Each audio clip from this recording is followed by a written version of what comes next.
Kasalukuyan, lumakas pa ang bagyong ito. Ngayon, ang lakas ng hangin malapit sa gitna ng bagyo ay nasa 175 kilometers per hour at ang pagbugso ay umaabot sa 215 kilometers per hour. Si Bagyong Jenny ay malapit po sa southern portion ng Taiwan. Kasalukuyan, nasa layong 140 kilometers north-northwest ng Itbayat, Batanes. Inaasahan po natin ito ikikilos pakanluran sa bilis na 10 kilometers per hour. Patuloy po niyang pinapalakas ang habagat o southwest monsoon, kung saan itong southwest monsoon ay naapektuhan ang Central Luzon, Southern Luzon at ng Visayas. At kasalukuyan, wala po tayong namomonitor na panibagong low pressure area o bagyo sa loob at sa labas ng ating Philippine Area of Responsibility. At ngayong araw ay patuloy pa rin nakataas ang signal number 3 sa Batanes, signal number 2 sa northern portion ng Babuyan Islands. Signal number 1 ay nakataas sa dalawing bahagi ng Babuyan Islands, northern portion ng Apayao, northern portion ng mainland Cagayan at northern portion ng Ilocos Norte. Kaya patuloy pa rin tayong mag-ingat at alamin ang ligtas na lugar dahil sa malalakas na pag-ulan at malalakas ang hangin dulot ng bagyo. Lalo po sa bandang Batanes dahil nandun po ang malapit sa gitna ng bagyo sa bandang Batanes area. Ngayon ay minaasan pa rin tayo ng pabukso na malakas ang hangin. Sa ibang lugar po yan, dulot ng southwest monsoon. At ang mga lugar po na maapektuhan o makakaranas ng pagbukso na malakas na hangin ay sa southern portion ng Aurora, Romblon, portion ng Calabarzon, portion ng Metro Manila, portion ng Bataan, at portion ng Bicol Region.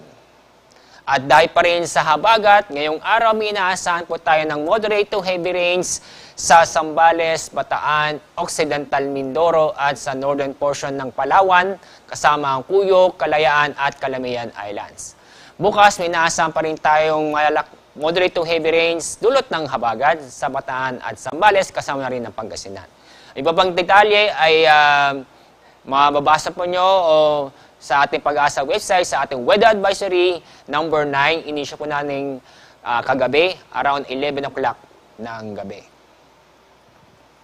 Dahil po dito sa mga inaasahang malalakas ang ulan at malalakas ang hangin, inulit po namin ay mag-ingat po tayo at alamin po ang ligtas ng lugar dahil may posibilidad po na magkaroon ng landslide at flash flood dulot ng malalakas na pag-ulan sa mga mababang lugar at malapit sa ilog.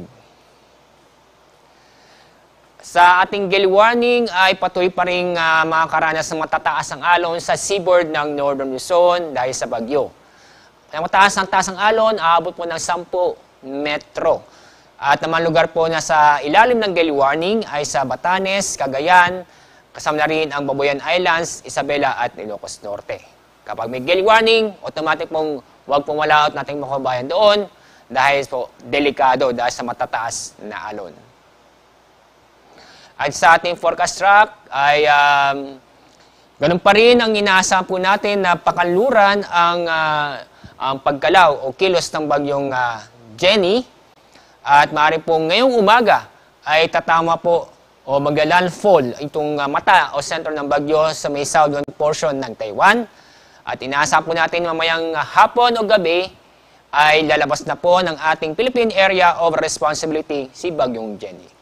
Bagamat nasa labas ng PAR itong Bagyong Jenny, nabagay ko kanina, may inaasahan tayo mga pag-ulan dulot ng southwest monsoon pagdating ng Thursday, Friday hanggang sa weekend. At itong southwest monsoon ay maapektuhan pa rin sa malaking bahagi ng Luzon at ng Visayas.